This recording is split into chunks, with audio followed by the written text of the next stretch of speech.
तू शाह खूबा तू जाने जाना है चेहरा उम्मुल किताब तेरा। तू शाह खूबा तू जाने जाना है चेहरा उम्मुल किताब तेरा। न बन सकी है न बन सकेगा मिसाल तेरी जवाब तेरा।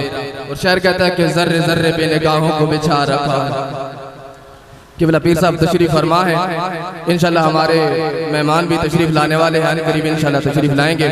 तो आप हजरात का दिल की अथा करेंगे से अपनी तरफ से, इंतजामिया की तरफ से और पीर साहब की तरफ से अहलन व सहलन मरहबा, आपको खुशामदीद कहते हैं। अल्लाह तबारक व तआला आपका मिल बैठना, हमारा अल्लाह के कार्य में मिल बैठना अपनी बारगाह में कबूल फरमाए। खल्लाक़ आलम क़यामत के रोज़ हमारे लिए ज़रिए शिफ़ात फरमाए। जर्रे जर्रे पे निगाहों को बिछा रखा है, जर्रे जर्रे पे निगाहों को बिछा रखा है, उनकी आमद ने तो दीवाना बना रखा है।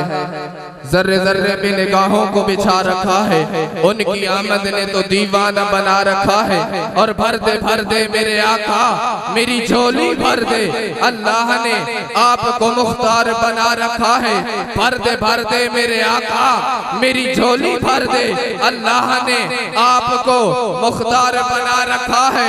और कहीं बेहोश ना हो जाए जमाना सारा, इसलिए हुस्न को पर्दों में छुपा रखा है। कहीं बेहोश ना हो जाए जमाना सारा, इसलिए हुस्न को पर्दों में छुपा रखा है। और सर कटाकर भी तिलावत वो किया करते हैं, सर कटाकर भी तिलावत वो किया करते हैं। अरे जिनको कुरान मोहम्मद ने पढ़ा रखा है, सर कटाकर भी तिलावत वो किया करते हैं जिनको कुरान मोहम्मद ने पढ़ा रखा है। मुहर्रम शरीफ की आमद है। इमाम अली मकाम इमाम हुसैन रज़ी अल्लाह ताला अन्हु, आपने मैदान करबला में जाकर नाना जान की उम्मत को ये पैगाम दिया, लोगों अगर दीन पे मुश्किल वक्त आ जाए, अगर दीन कुर्बानी मांगे तो तुम लोगों ने घर नहीं बैठ जाना, बल्कि अपना मालो अयाल अपनी औलाद सब कुछ हुजूर के कदमों पे कुर्बान कर देना है। सर कटाकर भी तिलावत वो किया करते हैं जिनको कुरान मोहम्मद ने पढ़ा रखा है। और कितना नासिर है करम उन पे मेरे आका का, जिन गुलामों ने भी महफिल को सजा रखा है।